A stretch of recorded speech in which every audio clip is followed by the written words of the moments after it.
Bonjour Palam.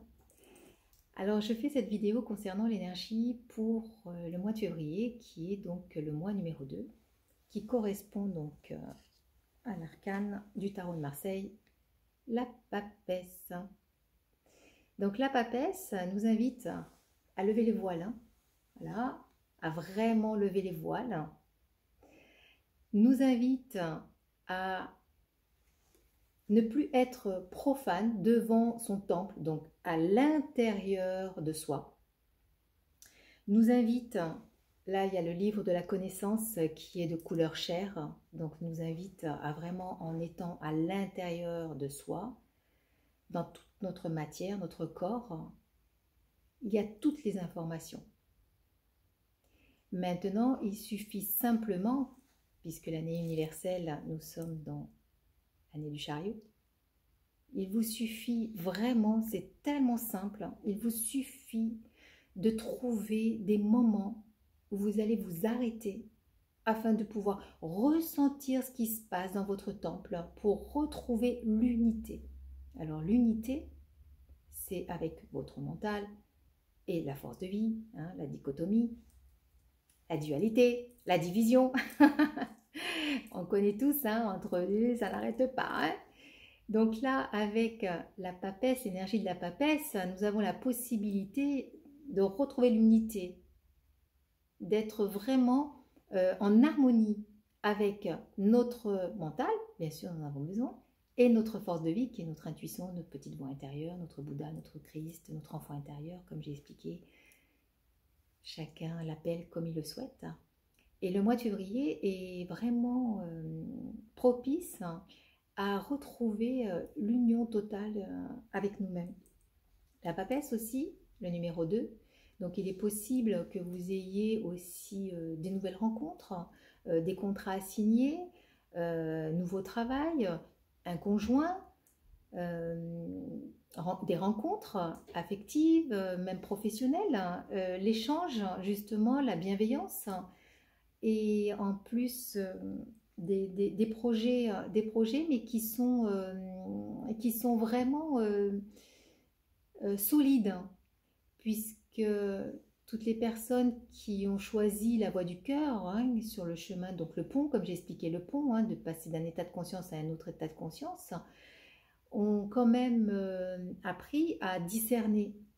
Donc le discernement, hein, ce n'est pas de la faute de l'autre, mais en fonction donc des événements et des situations que nous vivons, c'est toujours se poser la question, qu'est-ce que la situation peut m'apporter ou me faire évoluer, même si la situation est difficile, c'est pas en s'apitoyant sur son sort, le petit Calimero, la faute de l'autre, toujours pareil. Non, non, là, avec le chariot et la papesse, hein, c'est vraiment une combinaison en revenant à soi, en se disant, tiens, je vis telle expérience, ou professionnelle, amicale, affective, peu importe, mais qu'est-ce que cette situation peut m'apporter afin que je puisse vraiment être de mieux en mieux avec moi-même. La papesse, c'est vraiment une enseignante. Elle vient vous enseigner. Elle vient vous enseigner les vertus, évidemment. Bien sûr, moi, je ne pourrais pas dire autre chose. Hein. De toute façon, sans les vertus, c'est un peu compliqué de se sentir bien, bien au mieux de sa forme. Il y a aussi possibilité, avec cette papesse-là, d'être... oui, de pouvoir trouver une voie avec peut-être, vous allez peut-être faire des formations, vous aurez peut-être envie de changer et de vous orienter quelque part. Alors oui, bien sûr, avec le chariot c'est possible, hein, puisqu'on change de voie, on essaye une autre route, on a envie, mais surtout là, c'est l'ermite, puisque le mois de avec 7, l'année universelle, nous donne l'ermite. Donc l'ermite, oui, nous demande justement aussi, nous pouvons avoir une autre trajectoire à avoir, donc pouvoir intégrer une formation, un changement. L'enseignante, donc la papesse, vous encourage, mais avec l'ermite, comme j'expliquais, à partir du moment où ça vient de votre force de vie, à partir du moment où ça vient vous faire vibrer de joie, d'être content, de faire ce chemin ou de faire donc cette formation ou de changer de travail ou d'être avec l'autre dans le partage, c'est bien, c'est super. Mais si vous le faites avec le mental, parce que vous vous sentez que vous n'avez pas le choix, vous cherchez donc une trajectoire ou alors quelqu'un qui pourrait vous aider, mais pas dans la bienveillance, hein, juste dans le profit, on va dire. Hein, dans le profit, les profits ne fonctionnent plus.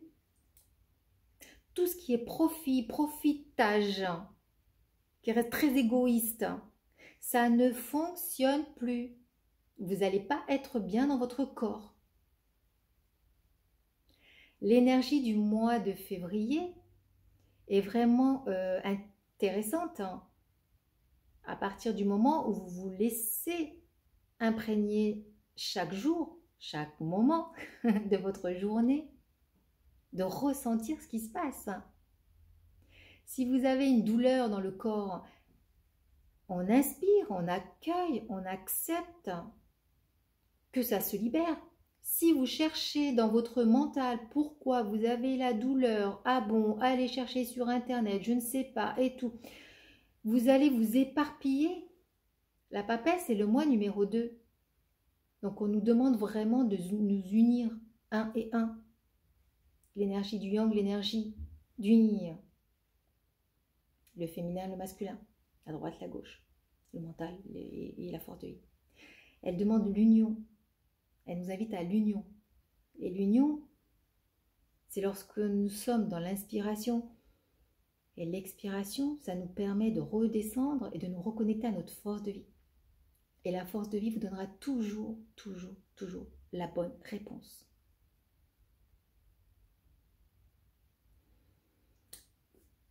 Je ne sais pas où j'en suis parce que je suis partie, il y a tellement de choses à vous dire, mais bon, je suis obligée de bloquer parce que il y a beaucoup de choses. Le mois de février, c'est un mois qui va un peu bouger, qui va, alors vous allez pouvoir aussi, avec l'ermite, avoir donc des rencontres intéressantes, ou alors stopper avec la papesse, on stoppe aussi, hein, et le chariot, donc il y a des relations qui se terminent aussi, hein, il y a aussi cette possibilité-là, des relations qui se terminent. Mais moi, je reste toujours sur cette voie du cœur, je reste toujours dans mes vertus qui me tiennent vraiment à cœur.